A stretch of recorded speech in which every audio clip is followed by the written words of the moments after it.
Numbers are red. I feel out of sorts. Like that you read that. I like that you looked down at your phone and was like, my name is Mark. I'm out of sorts. No, because you usually said red light is on. Right. It does have a red light. I should have said red light is on. But that would have been like misleading in terms of where we are, in terms of what we're doing today. I like that it's different. It's very different. I just feel out of sorts. Describe the room we're in. I feel like we're at like a D&D King's like banquet. We have like fancy chairs with like nice decoration, a beautiful heavy gaming table. There's a goblin head on a mount over there. I think it's a mind flayer, actually. Sure. It is. No, I'm not saying it's not. I'm saying, sure. I don't know the difference between a mind flayer and a goblin. This is why I never play D&D with you. Either way, I would have attacked it as soon as I came in. It probably would have eaten your brain. What level is it? I don't know. Higher than what we're talking about tonight. Let me roll my D20. We're going to get into that later. Our game doesn't have dice. Does not. That's good. We don't want it to have a lot of things. I'm Hunter Pence, and you're listening to the Misplay podcast. Oh, yeah.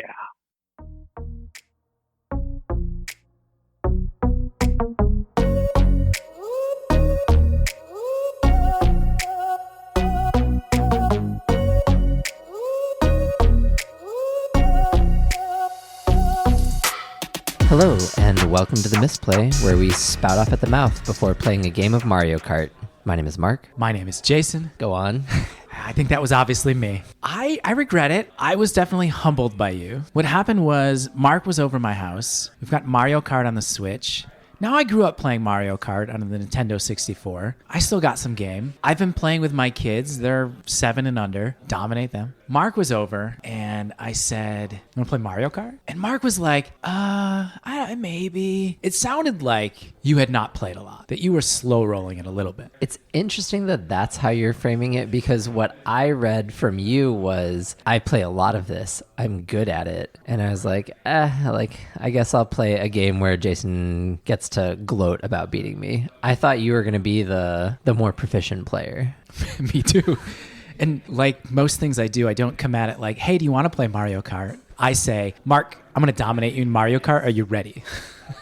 I was ready, in fact. You were incredibly ready. You dominated me. I remember making the 150cc joke to you. I asked you, what do you want to play, 50cc? And you're like, 100's fine. I'm like, you don't want to play 150? I would have got destroyed on 150.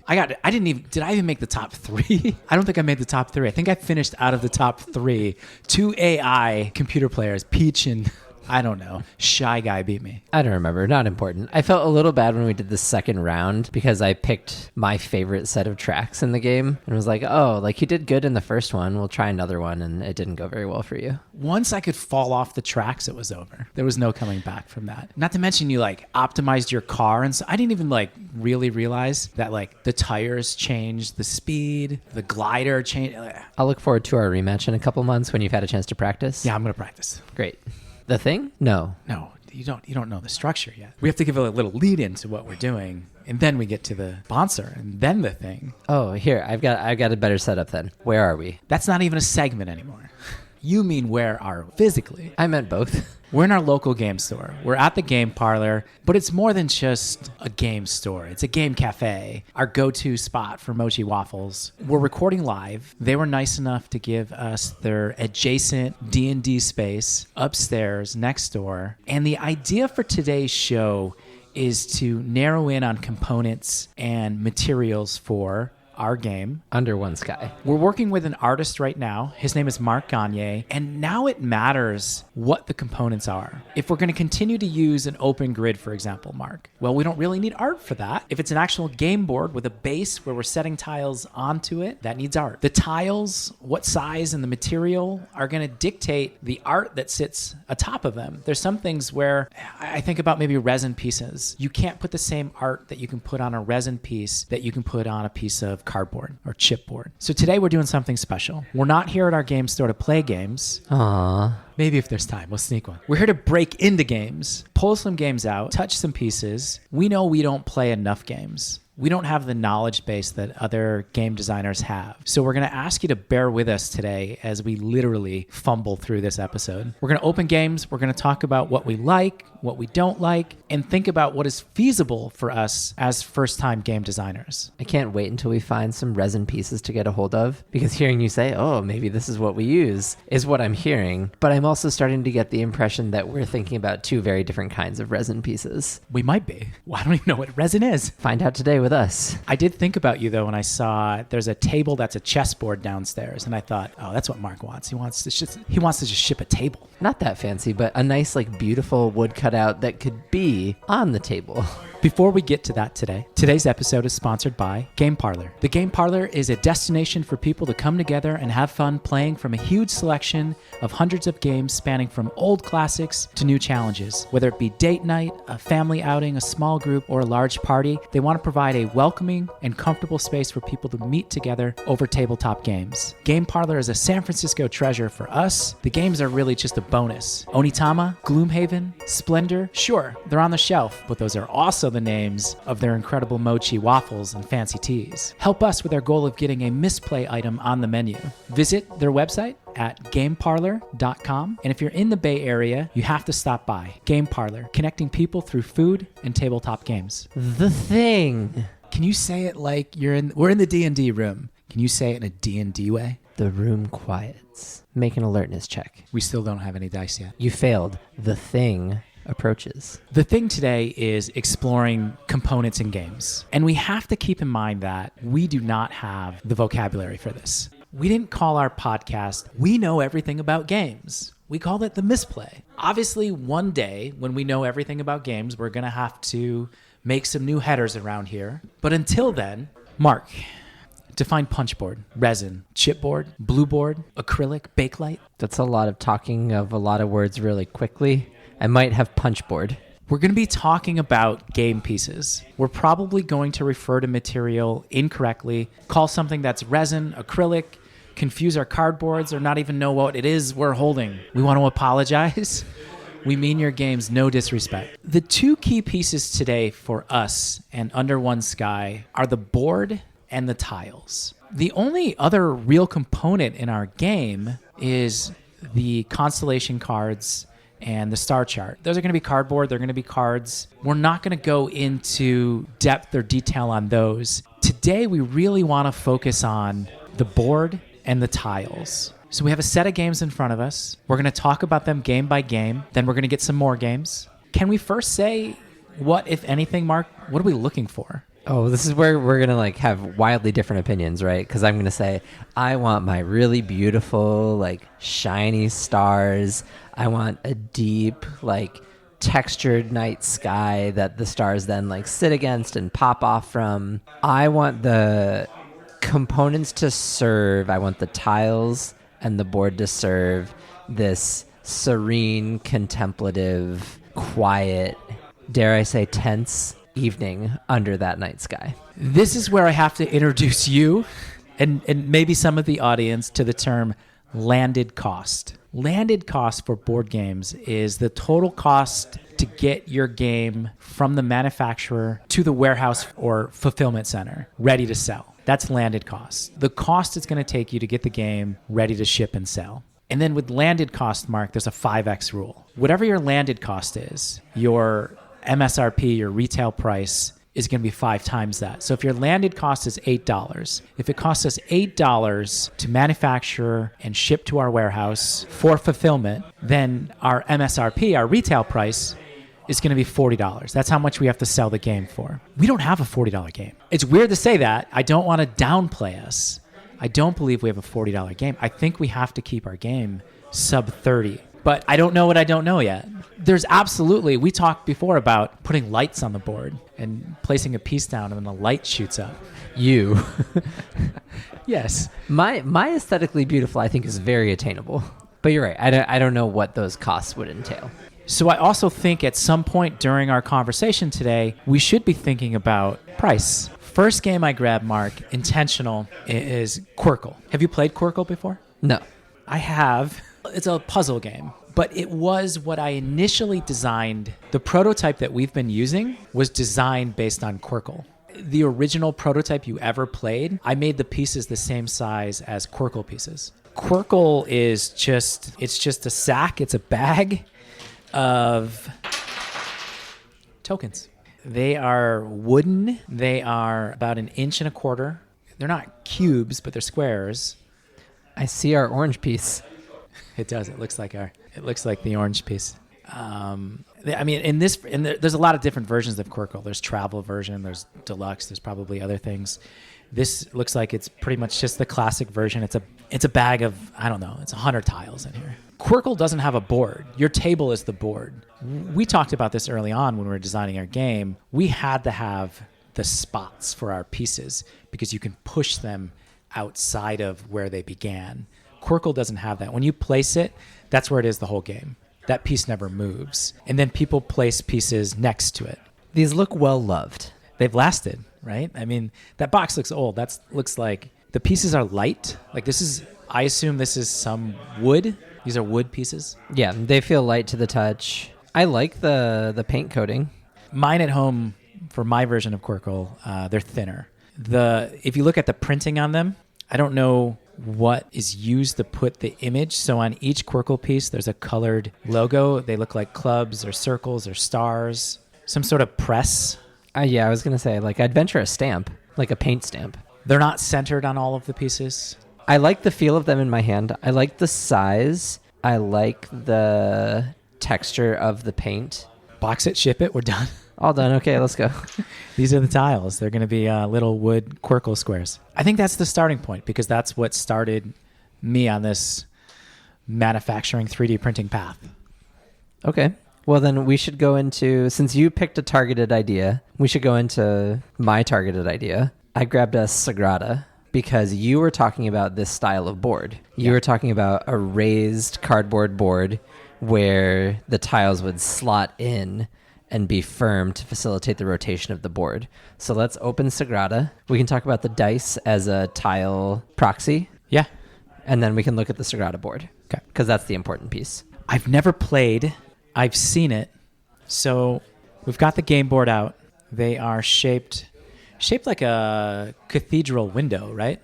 Yeah, it's a dice drafting game, so dice get rolled, you draft your dice, and you try to assemble specific patterns and configurations of your dice in your grid that you would draw onto your star chart analogy. Oh, they have a star chart. And then just for fun, here are your dice. These are very like D&D style dice. They've got like a little bit of color to them. They're a little bit translucent. I'm really looking forward to slotting these into. Now, this is the gaps in terminology, right? Whether this is punch board, chipboard, this is some sort of cardboard cardstock. It's pretty thick. There's basically 2 layers. Do you slot something in? Does that move? Yeah, so in this one, you would slide your star chart, your pattern card. You're going to slot it in underneath your grid so that you know what you're building towards on your grid. Oh, okay. And I think it's interesting that you don't use the whole top half of the board. The whole top half of the board is just theme. Well, you have to put yourself into the narrative of the game, right? You're the stained glass mason, so that's how you get your chart art or your board art. And so this is close. This is a 5x4 grid. We have a 5x5 grid. I'm dropping a die in. I like setting it in and things. One of the things that we have to do in our game is we have to move the pieces frequently. Once it gets set, there's a good chance that piece is going to get moved on somebody else's turn or maybe your turn in the future. So you have to place and then move another die. One of the things I noticed right there is because the dice are pretty high, that I'm like tripping over as I lift it. Yeah, well, like imagine this move. So I'm making more clutter. I think this board is a little small for, I think, what my taste for the game would be, but like imagine trying to make this move. Orange. Yeah. But you can easily feel the rotation. Like it's easy to rotate this board and not disrupt what's happening in the grid. Yeah, that's really important is that when we rotate our board that we can't have anything popping out. A couple of times with a 3D printed prototype, because it's a grid and it's open on the bottom, I've hit something on the table and a tile had dislodged itself and I didn't know where it went. A likely story. It ended up exactly where I needed it, though. But this is where I initially thought we were going to be. Some sort of punchboard, cardboard grid where there was a little cutout for the tiles to be held. Well, let's take a pause and think about that for a minute, because this is true of the board that we've been testing on, the 3D printed plastic. Because the question to me becomes, once you solve for like whatever board you're going to use and how it's going to rotate, the question for me would be, well, do I want to have to pick up the piece to pull it out of the slotted spot, or do I just want to be able to slide the pieces on the board? There's a different tactile quality to those two ways of designing the components and having the game play. I haven't really thought about it because we've only ever played with pick up and move, but just being able to push things on the board would also kind of feel nice. It would feel more like chasing the sky. When I got to play Onitama, I liked pushing the pieces up, down, diagonally. I liked that feel. That was the first time where I ever said, oh, maybe I'm wrong, because I was against it in the beginning. I was against any neoprene mat or an open board. I wanted the cutouts. I wanted to be able to place it inside of it. I also thought it was important to hold it when it gets rotated and moved. But I played around with the Onitama neoprene mat and I turned it, and it was okay, but you'd have to be careful. You'd have to be careful doing it. You couldn't just spin it like you can this Sagrada board. Right, I just spun that around quickly. You can't do that with, even just an open chessboard. Unless the tiles have some real weight to them. Which you're against, because we know that weight going up increases shipping costs. And that's what we're going to get to eventually when we talk about, the acrylic pieces versus what would be, cardboard. It's going to be significantly different. I don't know what those costs are yet. I can only speculate that they're more. So I'm imagining the Sagrada board bigger. Yeah, the board that I envision for this would have to be substantially larger than the Sagrada board. But that's also a constraint that we have to think about, especially as a first game. And it's one of the reasons why I pushed away in our early design choices away from a 7x7 grid. I did not want that big of a board. I didn't want that big of a box. I wanted a small box. Small boxes cost less to make. Small boxes cost less to ship. So the way I think about our board size, it's our box size. I think whatever size our board is, that is the size of our box. I think that's fair. By extension, I think that means we happen to grab larger boxes than you probably want for any of the games that we're going to be talking about in our first set. So probably in the next set, we need to go grab some boxes that are a little bit smaller and really imagine those boards. So part of what we're doing today, Mark, is learning about the games, not just guessing what everything is going to be. We want to know the difference between maybe acrylic and resin. So even though I felt pretty confident that Quirkle pieces are wood, I looked. Quirkle, they call it painted wood. It's wood. They are an 1.25 inches by 1.25 inches. And the other versions of the game, there are acrylic tiles, but the one that we have, painted wood. That's what they're calling them. So in that same spirit, we went and tried to figure out how to describe the Sagrada board, and kind of where we landed in what we found was it's a 2-layer cardboard where you have the second layer serves as the frame that the dice slot into, which gave it that nice huggy feel for the dice to stay in. I have a 5x5 grid in front of me, Mark. Tack! I'm So Bad pointed this game out a while ago, and I think there's different versions of this as well. I think there's many different print runs of what this game is, and I know it's abstract. You're placing wooden pieces again, so like Quirkle, like High Tide. The board is beautiful. Really? I think so. Okay. Look at that. It has... So let's describe what the material is. It feels like a Monopoly board. But like the corners look nice and finished. The material feels solid, like it's sturdy. It doesn't have that fold that you would imagine in a full Monopoly board. And I think not having the fold goes a long way. Right. And if we were using a board like this for our game, we don't want to have a fold. Again, I think we want the grid to be the size of the box. This box is too big. This looks like it's about, what's that look like, 10 by 10 inches? Your guess is going to be better than mine. We're going to want to be smaller than that. But it's painted nice, right? That's an interesting picture. It's a wooden, looks like a tree. There's another design on the other side of it. So there's a 3x3 board, it looks like. So you can probably have two different variants of the game. It's easy for me to see the night sky art that we could ask Mark to put on this style of board. And that is the reason we have to figure this out, so that we can give the artist the direction that they need. The pieces are different shape. They stand differently. They're upright. And I don't know how to play the game, but I can see from the picture that pieces stack, so they go on top of each other, and there's some abstract component to the game. Board rotates. Mark stacked some tiles, and then he rotated the board to see if they stayed where they were. So even stacked, they stayed. So there's no grid. The tiles are just being placed on top of the board. There's an outline, there's a square that shows you the space, but it's not locked into a grid that we use in our 3D printing or the punchboard style of Sagrada. I would be a little worried as you get into the late game in this style of where am I going to grab to rotate the board? Because the first rotation I made is I just put my hand on the board, pressed down and turned, right? And even now I'm already seeing a little bit of motion with tiles on the board. So Mark has put about 20 tiles on the board, and he is rotating it. And so imagining trying to, I guess you do it by the corners, but it doesn't necessarily stand up to the standard of rotation that we're looking for with this particular setup. I think that's a really good point. Just watching these, right? That piece just fell off the board, and I didn't do it that hard. I was almost sold on that. I was almost like, that's probably inexpensive. Flat board. Because I imagine putting the punch outs costs more. There's no way it can't. It's going to be heavier. It's going to be more. The pieces, in terms of tile makeup, feel very similar to the Quirkle pieces and the High Tide pieces. The thing that's different, there's no design on it. It's just a color. That's something we could have done. I don't think we want to. I think we want stars popping. We want bright colors.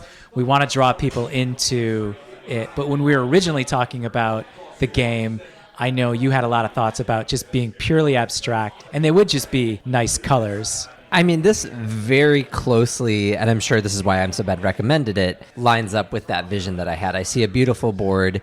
I see shades of wood. And if we weren't doing the theme, this is the direction that I would be advocating for. What's the next box you brought up? I brought a game that I found at Gen Con the first year that we went 2 years ago called The Night Cage. And I want you to pay particular attention to the tiles because it's going to be a different kind of tile than we've put hands on so far. I remember the space this was in. I remember the setup. I don't think I was there. Did you play test? I feel like we separated for a little bit, and then the next thing I know, you were in this like dark dungeon playing this game.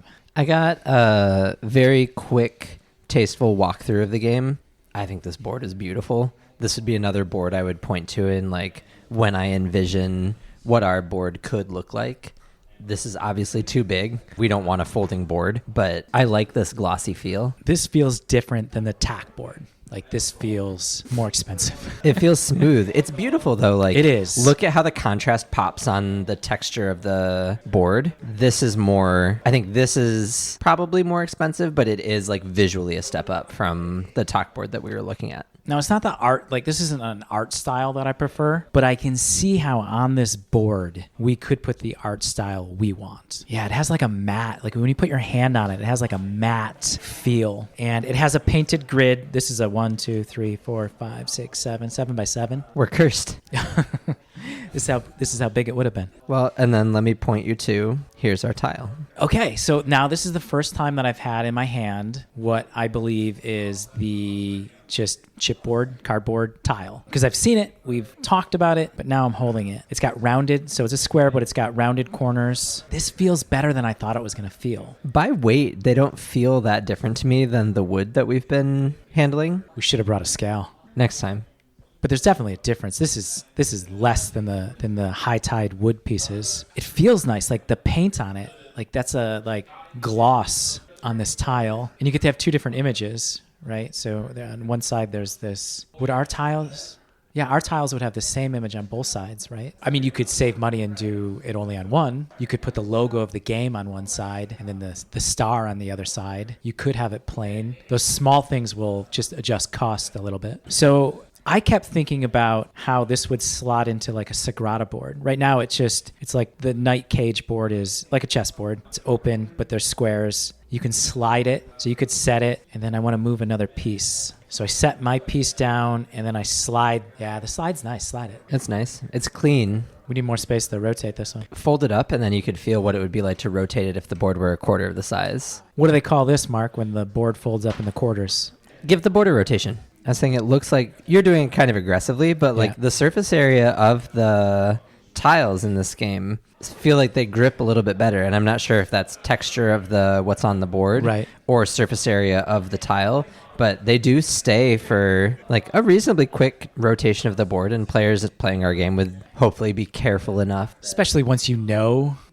But yeah, I'm being aggressive with that, and it's staying. This would also be a nice size. You've got your, like, we're looking at a 3x3 version of this, but you could imagine the 5x5 coming out. Like, here's your 5.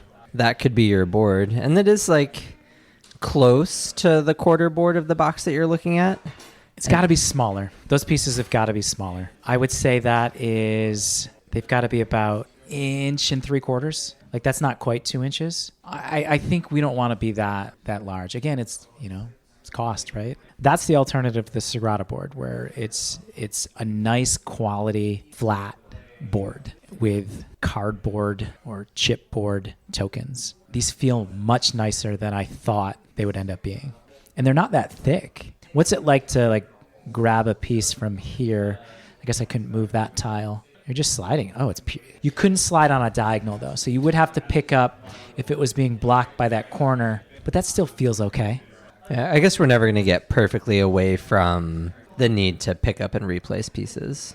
Yeah, because you can't slide through a diagonal.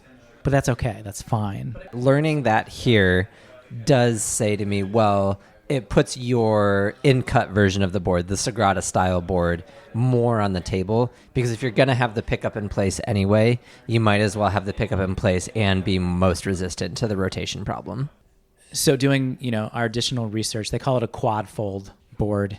We know that's not what we're going to have. But they describe the quality of the Knight Cage board as this high-density cardboard or chipboard with a saturated black finish and white scratch art style illustrations. Saturated black finish, so. That's the part that I would want to take back with me, because I'm like, oh, a saturated midnight blue finish. Right. When we were thinking about doing this, Mark, I think this was the game that we both thought about first. This is the first game where we want to hold the pieces and see how it feels. Hive. I just played it this weekend. They feel great. Hive comes, the pieces are in a round zip-up bag, so it's not a cloth bag. It's kind of like nylon. These pieces have a really distinct sound. It's satisfying to make that clanking sound with them. They feel nice and heavy in the hand too, but hopefully wouldn't be prohibitively expensive. They probably get away with it because that's all there is. That's the component to the game. That's it. You don't have a game board. Like Quirkle, you just play on the table that you're playing on. And I played Hive one time, and I don't really remember how to play it, but these are hexagons, and you are lining them up, and you're moving them around, you're collecting them. What are you doing? You're trying to trap your opponent's queen. So you actually put a queen on the board. So my objective would be to surround your queen so that she can't move and is completely surrounded. So I'm missing a hex, but that's the game. So, and it has about as many pieces as we would have, as many tiles. Now, these are heavier. These are heavier than the wood pieces. They are a little bit bigger than the Quirkle pieces. They're thick like the original Quirkle pieces. I'm certain that's the whole point, is the feel in your hand of this game is a big selling point of Hive. From having just played this game over the weekend, I would also say the movement of the pieces in the game is very endemic to the theme of the game. Pieces move and they feel like the insects that are moving. Oh, do they move differently, each one? The grasshopper especially, because grasshopper jumps, right? So its move in the game is I get to pick it up and I get to splat it on the end of the next line. The theme of the game is really well embedded in the mechanics of this game. I'm going to rearrange them a little bit to kind of make it like it's our board and how we would move them. Assume it's on a flat board and we could slide or lift them. I feel like with this quality of component, you wouldn't want to stick it in a punch board and leave it there. I feel like I would want it out, not locked away. I don't know if that makes sense. I feel like locking it away kind of like closes it off. The more we talk about the raised 2-layer board and a more flat board, if that's our kind of like main question, do we want the raised board or the flat board? I would worry a little bit about the raised board distracting from the ambient that you're trying to create with it being a sky. Having the night sky and then having this very like intrusive, I think is how it feels in the way that you're describing the pieces like sticking in and being stuck there. Having a really intrusive border, I think would take away from the sense of the game being in the sky. Oh, that's interesting. I keep thinking about how with a grid, let's say they are punch board and there's spots for them, right? I put the tile in its piece and it doesn't move. We get control over what the picture looks like. If you were playing on a chessboard, you know how some people don't put their pieces right in the center of the square? It's like a little bit off. I always watch Magnus Carlsen like adjust all his pieces when he starts the game so they're all exactly where he wants them. It makes the end result more photo ready when it's like locked in and people don't have their pieces a little off center. But I guess that's not how the real sky is, right? Correct. I don't know. I've never moved a star before. That's a theme problem for later on. We're just gonna shove that one under the rug. All right. What do you think these pieces are made of? I've looked up what they're called. What do you think these are called? These are the acrylic pieces. These are called the high-density resin, often referred to as bakelite. I came across that word in our research. No idea what it was. So Hive is bakelite. I'll say these don't do it for me. Really? I thought this was pinnacle. I thought this was what you really wanted, this clack. It's not about the clack and click. Because stars don't click or clack. You have to go back to how stuck I am on the vision. If you think back to that board that I sent you from Gen Con, it was this crystalline quality. You know, like you get the like rock at the rock shop and you hold it up to the light and it's frosted. Sure. It's glossy, but it's not glossy, it's dusty, but it's beautiful. That's more what I'm looking. These are very glossy and really well finished, but they're not dusty the way that I'm like envisioning the night sky. And you can see the light fade as it comes off the center of the images. And that's where that like resin dust that I'm looking for comes from. So it's not this for me. But these are beautiful, but not the way that I want them to be. I'm looking closely at how the image is set on them, and it's actually indented. There's got to be a term for that. Laser cut? Laser cutter. You nailed it. Nailed it in one guess. Sounds expensive. Sometimes when you talk fancy, you sound right. I will say, Mark, that Hive has the box size we're looking for. I think we want to be about the same size as Hive, if not maybe just a little bit smaller. Interestingly, the next game I have is another square box that's just a little bit smaller, and it's Patchwork. Now I'm opening up Patchwork, and this is, it looks like it's themed. There's just a box with a whole bunch of, pieces that have buttons on them, and they're different shapes. I see a lot of the initial shapes that we had originally used as stars. There's some wooden components as well. I think those are for keeping score. I've got to dump all of them out to get down to the board. Now, this is a board that is about the size we want to be, I think. Again, guessing that board is probably about 6 by 6 inches. It's a very popular game. I haven't played it, though. But inside, there's a couple of different boards with different designs on them. I'm sorry, this is not a how-to-play podcast. Mark is we brought our 3D printed pieces, and he's putting them to the board to see if it's approximately the size that we've been using. And it is. It's pretty close. It's a little bit bigger, just a touch bigger than what we've been using. I would say this board is similar to the TAC board. Kind of has a different corner style. They're not folded over. The TAC boards had, I don't know, the kind of that classic fold lip over the board. This has got it goes to the edge. This is more the heavy duty, thicker cardboard without the finish or the wrap. Were you rotating the board to see if they stayed or not? Yeah, this didn't pass the rotate test for me. The surface of the board is also like fine, right? But it's not, there's nothing like specific or distinct about it. Like the way Night Cage felt, that board felt. Yes. The talk board felt too. It feels like it has a little bit of texture to it, but not in any way that I'm like, oh, this contributes to what we're looking for or doesn't contribute to what we're looking for. We would want that to be a punch board. If we went with that, I think we'd want punch board. I think we'd want to lock it in because this is not going to pass that rotate test. The pieces in Patchwork, They're also cardboard chips, very similar to the Night Cage. They're painted different. They have a different feel. They don't have like that smooth satin gloss finish. This feels a little bit more on theme with the game, right? It's like quilty and cloth. I was really hoping to feel something a little more clothy. I don't know.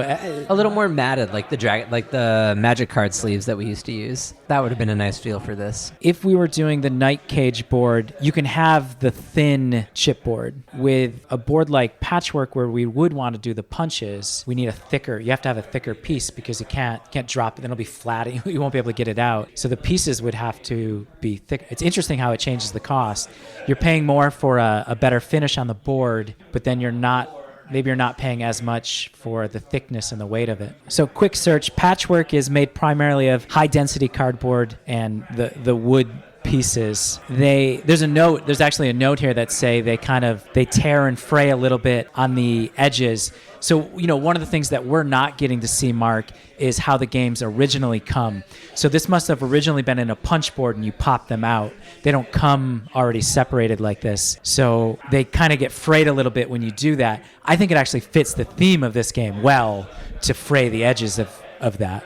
This is probably one of those moments where I'm going to reveal myself as both a snob and as a person who doesn't know anything about board games, because I haven't played Patchwork. I'm sure it's fun. You must have grabbed it for a reason. But when I look at the components for this game, I see every other board game that I see when I go to Gen Con or when I go to another convention. Everything just looks the same to me, and this would not grab me in a way where I'm like, oh yeah, I should check this game out. I will say I haven't played Patchwork. It's an incredibly popular tile placement game. I think it's close to our genre and what we're doing.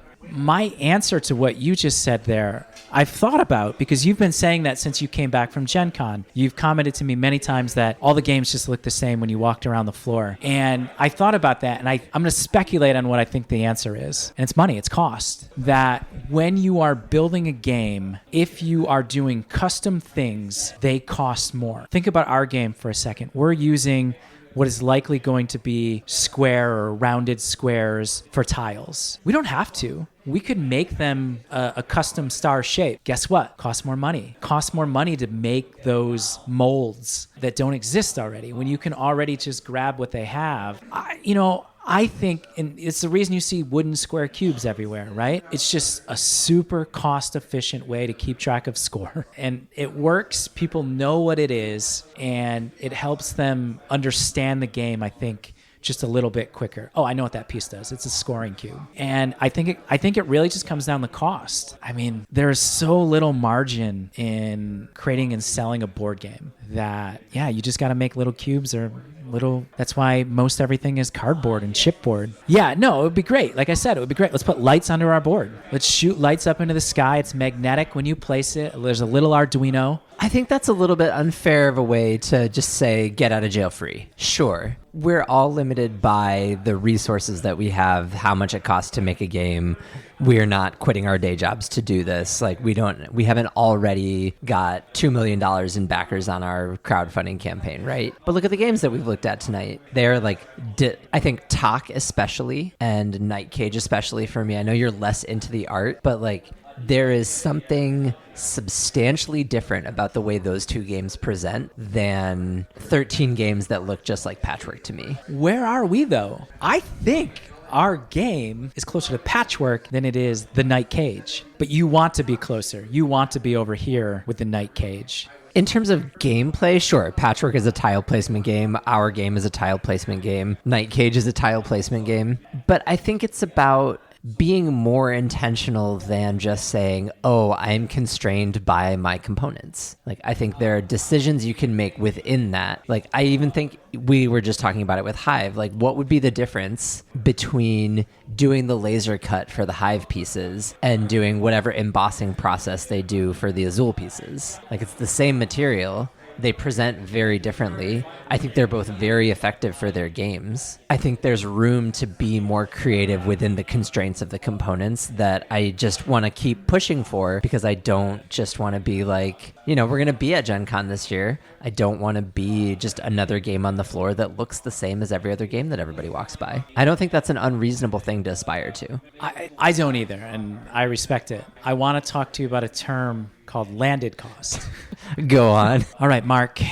I've never played this game. I've seen it online. I've seen it on social media. It has beautiful art. I really like the art. It's called Flamecraft. But look what I have right here. Ooh, Jason brought me a cloth mat. I have a cloth mat. Now, what kind of cloth? It's neoprene, right? It's like a Magic the Gathering placemat, right? What do we call those? Playmat? Okay. Yeah, I'm good at this. Our 1-in-1 guessing is on point tonight. Now, it feels nice. I like the feeling. I actually think the art that they've put on this is really nice. I could see Mark putting a sky here. I could see the artwork being on this. I was strongly against these type of mats initially. I said, no way, don't want it. Again, when I played Onitama, I said, oh, I like this. This feels nice. The pieces felt nice. Mark is trying to rotate it though. I was going to get to that. Go on. That's the problem we run into. And maybe it's the material. This is meant to be grippy. The bottom of this neoprene mat is grippy. It's meant to be. It's not meant to be rotated. Maybe there is a different material you can put on the bottom that lets you rotate it smoothly. Right now, you can't rotate this. You're picking up the table and rotating it. It's a really different kind of gameplay experience. Under One Sky, the escape room. Now, this game has wooden pieces as well. They're shaped like little dragons. Feels like we've stepped into an anime. It also has some cardboard tokens and chips. I like these pieces. They feel a little bit lighter than some of the other wooden components, and the finish is definitely different. So here's where I want to point something out. What's really different about these, Mark, they're not squares. These are, again, it's probably a mold. You probably have to have a custom mold. Unless they have like a classic star shape, they probably have some regular looking stars. But I want you to imagine placing this on the board and not being stuck and confined by a square. You can still have a grid and you place it inside. I like that. I like not placing a square tile. I like holding a different shape that's unique, that's not like every other game. I'm sold. Let's go. Box it, ship it. Done. We've traded jobs. I'd like to introduce you to a new concept, though. Landed cost. Go on. But you know what I mean? Can you imagine? I know it's really hard for the podcast listeners right now, as Mark and I are sitting here talking about, we're holding the pieces, you're just listening and hearing. We're trying to describe it. But can you imagine we've been playing with cubes and squares for months. Wouldn't it feel nice just to have like a wooden, so these are wooden pieces like Quirkle, like High Tide, but shaped like stars, fully colored with a little imaging on them, and then you set it where you want. Yeah. No arguments, no notes, no objection. Box it, ship it. Except the neoprene mat, because it doesn't rotate. Yes. But okay, imagine this rotated as smoothly as the Night Cage board did. Just imagine it did. Would you like this feel? Would you like playing? Would this capture Night for you, that feeling versus the cardboard board? I'm not sure. My gut reaction is I want to leave that into Mark's hands to draw me into the board with the art that he designs, which continues to lead me away from I don't want a raised grid on the board. I want to be invited into the expanse of the board. I guess my question is more just the feel of it. Your hands on it right now. Compare it to the gloss black of the Night Cage. I think I like the smoothness of the gloss, but I don't have a good reason for that. I mean, these pieces that you were looking at do slide really nicely on this, because I was like, there are some materials that aren't going to move well on this. Like the neoprene mats are good on card game play mats because it makes the cards easier to pick up, but like that's not a consideration here. Looking up what the mat is made out of, they call it neoprene, they call it non-slip, which makes me think they have neoprene with slip. Excuse me, can I have some slippery neoprene, please? It has stitched edges, which I really like. The printing is applied through a thermal transfer printing, which fuses the ink into fabric fibers. Let me introduce you to this concept that you've been educating me on today. It's called landed cost. Landed cost.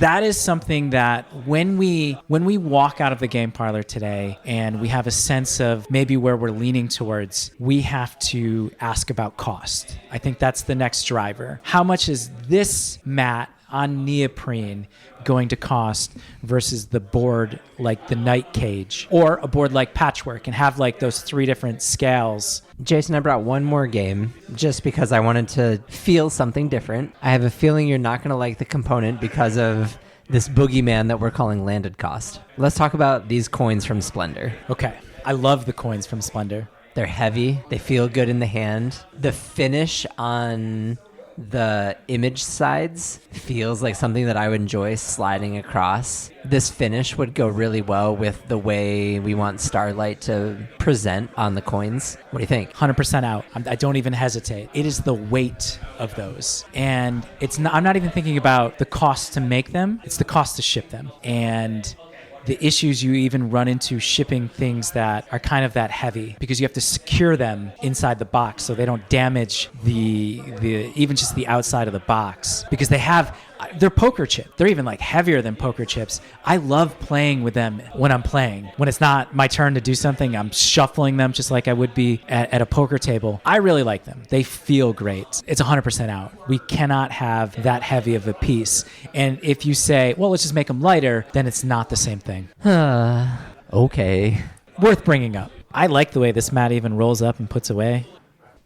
Mark, for our last game, I saved it. Maybe this was the game and not Hive that we were most eager to kind of pull out and look at, because when I think about our grid and our pieces and kind of the gameplay, I always come back to Azul. Azul is a game played with tiles on a 5x5 grid. Their boards are different though, because each player has a board that has different uses. It's not just a board or a grid. It has where you're preparing to place your tiles, and then it has where you actually place them on the board, and then there's space to do your scoring. Each player gets their own board. There isn't one shared board. Then inside there's a nice cloth bag, and then we have these, I believe, and we'll look it up, acrylic pieces or resin pieces, and they have different colors. There's 5 different colors with different designs on them. The design is very abstract. It reminds me of the first things I ever requested on Fiverr for us. This was kind of the example that I gave them. I said, look at Azul pieces and think about how our pieces move. They're smaller. They're the smallest. They're a little bit bigger than dice. And this board,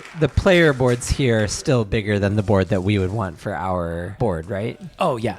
Yeah, definitely. Because it's doing all these other things. Right. There are features that are present on the Azul game board that we won't need. Now, interesting, they have one component that we haven't talked about, is they have shared pools. There's like 5 little circles that go around the board that the tiles get placed on for you to choose from. We haven't talked about, that's probably a small piece of our game somewhere. That could be on the board. It could rotate. The shared pool could rotate with the board, or it could be a separate little pod like this circle where the stars are placed. These have a very similar feel to me as the Hive pieces, but they're a little bit lighter, so I would assume it's a little bit of a different material. Yeah, and I mean, just their size as well, right? They're a quarter of the size. I guess. But they do feel less dense. How do you feel holding a piece like this versus the chipboard from the Night Cage? You know, you've talked about all games look the same. Does this stand out? I think this and Night Cage stand out for different reasons. Night Cage really does stand out on the artwork, whether you like it or not. Like, the art is incredibly distinct. And this is actually what I liked about Eschaton at Gen Con this year. The art is just so unique, and it had the annoying little wooden cubes that I don't like, but I didn't care when I was playing Eschaton because the way everything else presented was so unique and interesting. But I mean, this is clearly a very well-loved game because players have played with these to the point where the patterns are not visible on the tiles anymore. And that's an interesting note, right? That these pieces kind of change over time as they get used. It's not even a negative. That seems like a positive. Now people are more likely to buy a new copy of our game, right? If they're still playing after, 100, 200 plays, then, maybe they'll get a second copy. But I mean, that's also something you could easily solve for by just having a different, you could look at Hive and be like, oh, well, the Hive bugs aren't going to disappear the way whatever this printing process was for the Azul tiles. I will say I don't have a strong opinion on Azul tiles versus the wooden pieces. I don't. To me, it doesn't make that big of a difference. I like the way it clicks. It's smooth, but I don't think it changes my game experience. Does that make sense? There's just not enough differentiation. They're both cubes. What I think does change it, though, if we were thinking about custom stars when we were talking about looking at the Flamecraft dragons, that would change it for me. I think that would be enough differentiation. Well, I was going to say, the Azul pieces, even with the patterns kind of rubbing away, I can kind of get the aspect of light and the way that light would reflect on these. The colored tiles are different to me than the black and white in Hive. I'm curious, on a crowded board, I'm putting the Azul tiles on their 5x5 grid, knowing that the board is smaller than we want it to be. So I place and then I move. Did you see what I just did? I went to grab a piece and I just knocked 3 in a line out. I think this would almost dictate punchboard with the slots. If you're doing these bigger pieces that are trickier to grab or not giving enough, finger space around them, it doesn't function the way our game does. You don't just move these diagonally where you want them to be. I think that's one of the things where you'd have to start being willing to adjust the grid size, where I actually think what you would eventually want is if you're moving away from the really snug presentation, which is really all we've ever played with, but I think to make pieces physically accessible to us, you'd have to go smaller piece, bigger space by some amount so that you can get inside to make the manipulations of the board that we're going to need in our game. That's a really good point. I know I've been really focused on this exact 3D printing to fit the spaces. But yeah, you're right. That's a really good point to raise. But I think it's another factor in what would go in between deciding between the raised board and the flat board. And if we're really bound by cost, maybe you go with the raised board because it allows you to go smaller and gives you access to the pieces. Have we come up to any decisions yet? That's a good question. We didn't talk about whether or not we were going to walk out of here knowing what we wanted. I'm not ready to say that I know. Right. Me either. And I think I'm just highlighting that. It was never the goal to walk out of here saying, this is what our game is going to be. The goal was for us to start talking about it with a little bit of clarity. So quick search, Azul pieces, they are called a high quality resin. While often compared to Bakelite, they're not the same thing. They're not technically the same thing.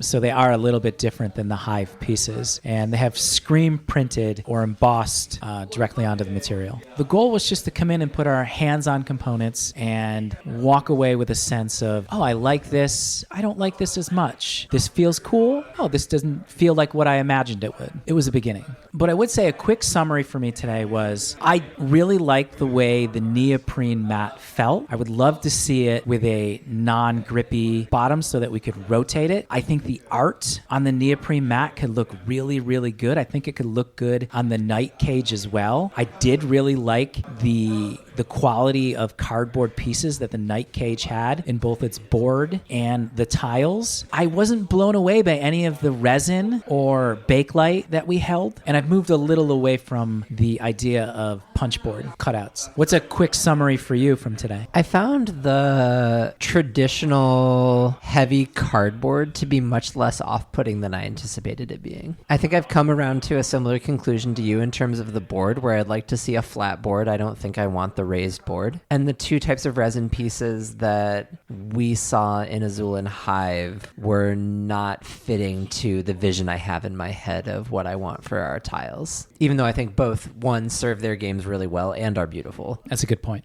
Are you ready for the other thing? The other thing. Yes. I've got a game for you. I love when you come up with games. We looked at 9 games today. Yes. We're going to play a game with those titles. How much does it cost to buy one of these games? Oh, I love this. I'll tell you in advance, I did not price on Amazon. Oh, good. Okay. And I'll accept you can shoot for a range. Most of the games I found... Oh, no, I'm going exact. You're going exact. I'm going exact. You tell me just how far okay. Price is Right style I am off of this. I'm excited about this. There's no knowledge ahead of time for me that Mark was going to do this. Are you ready? I'm ready. Game number 1, Quirkle, MSRP. Whew. It's funny. $19.99. It's just wooden pieces. They can't be. $30 to $35. What? Really? It's just a bag with some wooden pieces. Specific art on every one. No, there's like 6 different things. There's 90. There's a lot of pieces. It's like 90 pieces, but there's like 6 different. That's it. Wow. That was the quote I found. I probably should have cited my sources, but I'm not going to. Yeah. Is that like the manufacturer's website? Like that was the recommended MSRP. Okay, that's fine.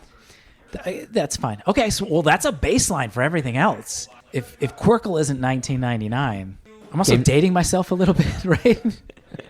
How much is a Big Mac? I don't know. $3.20. Game 2. Are you ready? Yeah.